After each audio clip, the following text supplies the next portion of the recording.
بسم الله الرحمن الرحيم. عرضه صلى الله عليه وسلم الدعوة على الأوس والخزرج. وأخرج أبو نعيم في الدلائل من طريق الواقدي عن إسحاق بن حباب عن يحيى بن يعلى قال علي بن أبي طالب رضي الله عنه يوما وهو يذكر الأنصار وفضلهم وسابقتهم ثم قال إنه ليس بمؤمن من لم يحب الأنصار ويعرف لهم حقوقهم.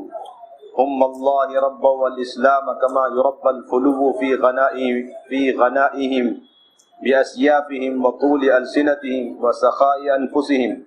لقد كان رسول الله صلى الله عليه وسلم يخرج في المواسم فيدعو القبائل ما أحد من الناس يستجيب لهم ويقبل منه دعاءه. فقد كان يأتي القبائل بمجنة وعكاظ وبمنى حتى يستقبل القبائل يعود إليهم سنة بعد سنة حتى إن القبائل منهم من قال ما آن لك أن تيأس منا من طول ما يعرض نفسه عليهم حتى أراد الله عز وجل ما أراد بهذا الحي من الأنصار فأعرض عليهم الإسلام فاستجابوا وأسرعوا وآووا ونصروا وواسوا فجزاهم الله خيرا. قدمنا عليهم فنزلنا معهم في منازلهم ولقد تشاحوا فينا حتى إن كانوا ليقترعون علينا ثم كنا في أموالهم أحق بها منهم طيبة بذلك أنفسهم ثم بذلوا مهج أنفسهم دون نبيهم صلى الله عليه وسلم وعليهم أجمعين. وأخرج أبو نعيم أيضا في الدلائل عن أم سعد بنت سعد بن ربيع رضي الله عنهما قالت أقام رسول الله صلى الله عليه وسلم بمكة ما أقام يدعو القبائل إلى الله عز وجل فيؤذى ويشتم حتى أراد الله عز وجل بهذا الحي من الأنصار ما أراد من الكرامة فانتهى رسول الله صلى الله عليه وسلم إلى نفر منهم عند العقبة وهم يحلقون رؤوسهم. قلت من هم يا أمة؟ قالت 6 نفر أو 7 منهم من بني النجار 3 أسعد بن زرارة وابن عفراء ولم تسم لي من بقي. قالت فجلس رسول الله صلى الله عليه وسلم إليهم فدعاهم إلى الله عز وجل فقرأ عليهم القرآن فاستجابوا لله ولرسوله فوافوا قابل وهي العقبة الأولى ثم كانت العقبة الآخرة. قلت لأم سعد وكم كان رسول الله صلى الله عليه وسلم أقام بمكة؟ قالت أما سمعت قول أبي صرمة قيس بن أبي أنس رضي الله عنه؟ قلت لا أدري ما قال فأنشدتني قوله سوى في قريش 12 حجة يذكر لو لاقى صديقا مواتيا. وذكر الأبيات كما سيأتي في باب النصرة من حديث ابن عباس رضي الله عنهما. دین کی مدد کرنے والوں سے محبت کرنا یہ ایمان کی علامت ہے اور ان کے حقوق کو پہچاننا یہ بھی مومن ہونے کی علامت ہے. حضرت علی رضی اللہ تعالیٰ عنہ فرماتے ہیں کہ وہ شخص کامل مومن ہو نہیں سکتا جو انصار سے محبت نہ کرے اور ان کے حقوق کو نہ پہچانے. جو دین کی مدد کرتے ہیں اپنی جان سے، اپنے مال سے، اپنی صلاحیتوں سے، اپنی فکروں سے، یہ بہت قابل قدر ہے اللہ کے نزدیک. ان کا حق پہچاننا چاہیے اور ان سے محبت کرنی چاہیے. ان سے محبت کرنا دین سے محبت کرنا ہے اور دین سے محبت یہ ایمان کی علامت ہے، مومن ہونے کی نشانی ہے. اور انصار مدینہ نے دین کی حفاظت اور دین کی پرورش کیسے کی؟ جس طریقے سے گھوڑے کے بچے کی پرورش کی جاتی ہے، بہت دیکھ بھال کی جاتی ہے، اس طریقے سے انصار مدینہ نے اسلام کی پرورش کی اور اس کی حفاظت کی. اور اللہ نے جو کچھ ان کو صلاحیت دی ان تمام صلاحیتوں کو دین کی مدد اور دین کی حفاظت میں انہوں نے استعمال کیا. اپنے تلواروں سے اور اپنے ہتھیاروں سے اور اپنی زبان آوری سے، اپنی فصاحت و بلاغت سے اور اپنے دلوں کی سخاوت سے انہوں نے دین کی مدد کی. اور آپ صلی اللہ علیہ وسلم نے ان انصار مدینہ کو انفرادی دعوت کے ذریعے سے تیار کیا۔ آپ صلی اللہ علیہ وسلم جا کے دعوت دیا کرتے تھے۔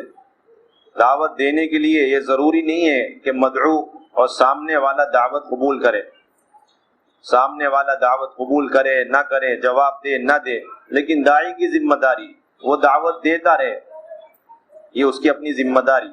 آپ صلی اللہ علیہ وسلم حج کے موسم میں دعوت دیا کرتے تھے۔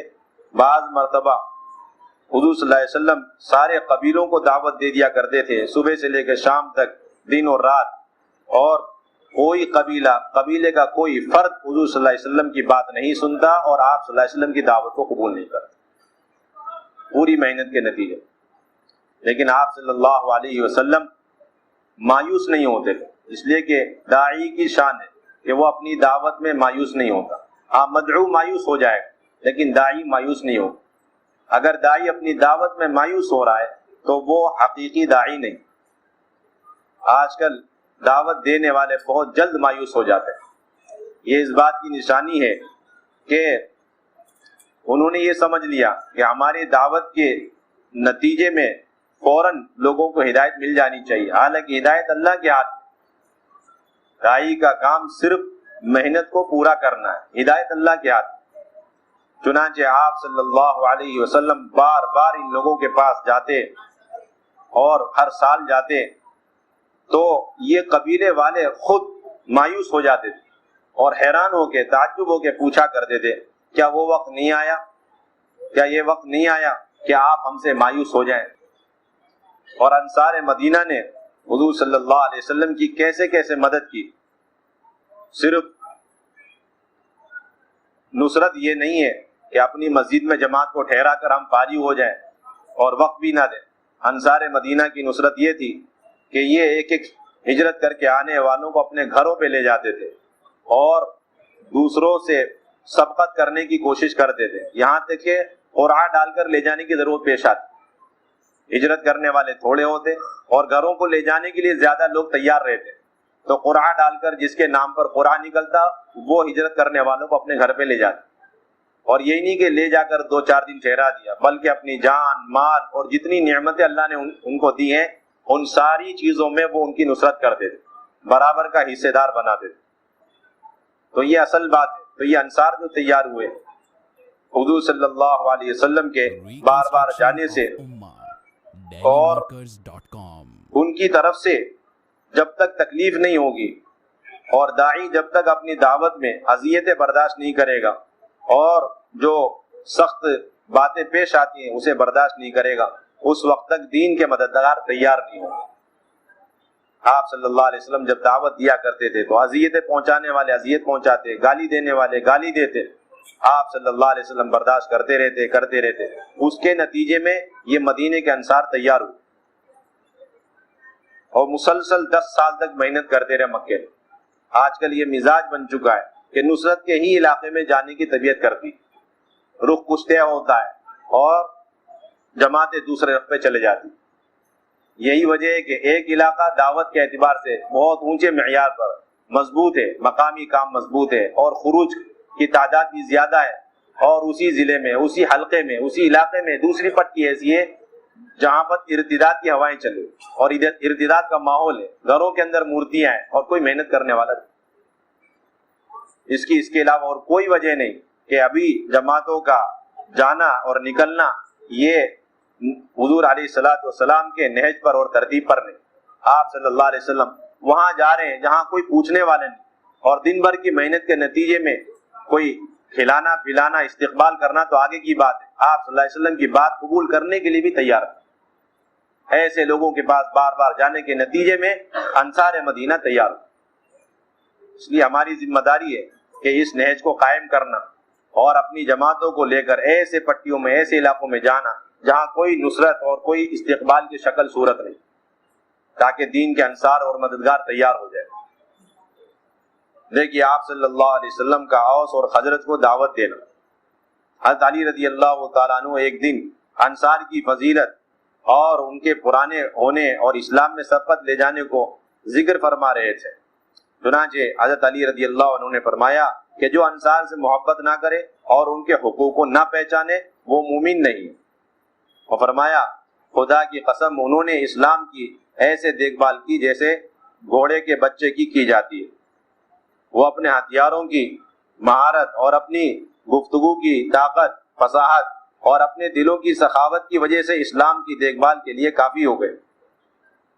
آپ صلی اللہ علیہ وسلم حج کے موسم میں قبیلوں کے پاس تشریف لے جا کر ان کو دعوت دیا کرتے تھے، لیکن ان میں سے کوئی بھی آپ کی بات کو نہ مانتا اور آپ کی دعوت کو قبول نہ کرتا۔ آپ مجنہ اور عکاظ اور مینا جیسے مقامات پر اور بازاروں میں ان قبائل کے پاس بار بار تشریف لے جاتے اور ہر سال جا کر ان کو دعوت دیا کرتے تھے۔ آج کل ایک مرتبہ ایک رخ پر جماعت چلی جاتی ہے اور تھوڑا سا گشت کر لیا، تھوڑی سی محنت کر لی اور پھر کہتے ہیں ہم نے بہت محنت کر لی، اور وہاں پر کام شروع نہیں ہو رہا، کام اٹھ نہیں رہا، اور وہاں پر کام کی شکلیں نہیں بن رہی۔ اور آپ صلی اللہ علیہ وسلم مشرکین کے پاس ہر سال جا رہے، دعوت دے رہے۔ آپ ان کے پاس اتنی بار گئے کہ قبائل والے لوگ کہنے لگے تعجب سے، کیا اب تک وہ وقت نہیں آیا کہ آپ ہم سے نا امید ہو جائیں؟ اتنی بار، حتیٰ کہ اللہ نے بار بار جانے کے اس مجاہدے کے نتیجے میں انصار کے اس قبیلے کو نوازنے کا ارادہ فرما لیا۔ چنانچہ آپ نے ان انصار پر اسلام پیش کیا جسے انہوں نے جلدی سے قبول کر لیا، اور انہوں نے آپ کو مدینے میں اپنے پاس ٹھہرا لیا اور آپ کے ساتھ نصرت اور غمخواری کا معاملہ کیا۔ مہاجرین کہتے ہیں کہ ہم مہاجرین ان انصار کے پاس گئے تو انہوں نے ہمیں اپنے ساتھ گھروں میں ٹھہرا لیا اور کوئی ہمیں دوسرے کے پاس بھیجنے کو تیار نہ ہوتا۔ آج تو حال یہ ہے کہ اگر ایک محلے میں 2 دن کی جماعت پروگرام کے طور پر بنا دی جاتی ہے، 2 دن کے ختم ہونے پر یہ محلے والے بھی تیار رہتے ہیں جماعت کو روانہ کر دیں، اور اگلے محلے والے جن کی یہاں طے ہے اگلی تاریخ میں وہ بھی تیار رہتے جماعت کو لے جاتے۔ اور یہاں پر یہ معاملہ ہے کہ دوسرے کو لے جانے کو اجازت نہیں دیتے تھے، دوسرے کے پاس بھیجنے کو تیار نہیں ہوتے، حتیٰ کہ بعض دفعہ ہمیں اپنا مہمان بنانے کے لیے قرعہ اندازی کرنا پڑتا، اور پھر انہوں نے خوشی خوشی اپنے اموال کا ہمیں اپنے سے بھی زیادہ حقدار بنایا، اور اپنے نبی اور صحابہ رضی اللہ عنہم کی حفاظت کے لیے اپنی جانوں کو قربان کر دیا۔ سعد بن ربیع رضی اللہ عنہ فرماتی ہیں آپ صلی اللہ علیہ وسلم جب تک مکے میں رہے قبائل کو اللہ کی دعوت دیتے رہے، جس کی وجہ سے آپ کو تکلیفیں پہنچائی جاتی رہی اور برا بھلا کہا جاتا رہا، یہاں تک کہ اللہ نے انصار کے قبیلے کو نصرت اسلام کی شرافت سے نوازنے کا ارادہ کی۔ چنانچہ آپ انصار کے کچھ لوگوں کے پاس پہنچے جو عقبہ کے پاس بیٹھے ہوئے مینا میں اپنے سروں کو حلق کر رہے تھے، مون رہے تھے۔ راوی کہتے ہیں میں نے سعد سے پوچھا کہ وہ کون لوگ تھے جو مینا میں عقبہ کے پاس اپنے سر مون رہے تھے؟ انہوں نے کہا وہ 6-7 لوگ تھے جن میں بنی نجار کے 3 آدمی تھے، ایک اسد بن زرارہ اور عفرہ کے 2 بیٹے۔ انہوں نے باقی حضرات کا نام مجھے نہیں بتایا۔ فرماتی ہیں کہ آپ نے ان کے پاس بیٹھ کر ان کو اللہ کی دعوت دی اور ان کو قرآن پڑھ کر سنایا۔ چنانچہ انہوں نے اللہ اور اس کے رسول کی بات کو مان لیا اور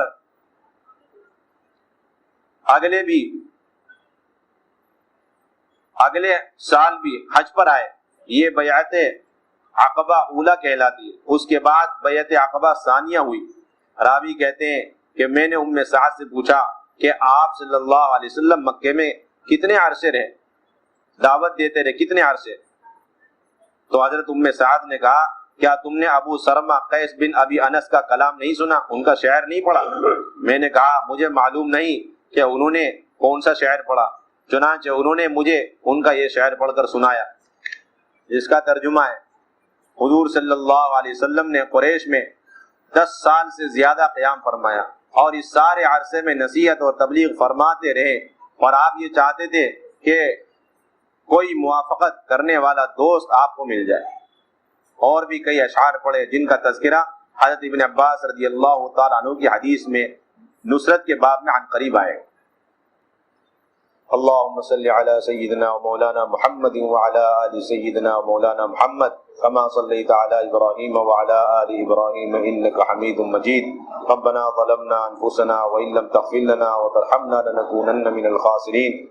اللهم إنا نسألك من خير ما سألك منه نبيك سيدنا محمد صلى الله عليه وسلم، ونعوذ بك من شر ما استعاذك منه نبيك سيدنا محمد صلى الله عليه وسلم، وأنت المستعان وعليك البلاغ، ولا حول ولا قوة إلا بالله العلي العظيم. ربنا آتنا في الدنيا حسنة وفي الآخرة حسنة وقنا عذاب النار.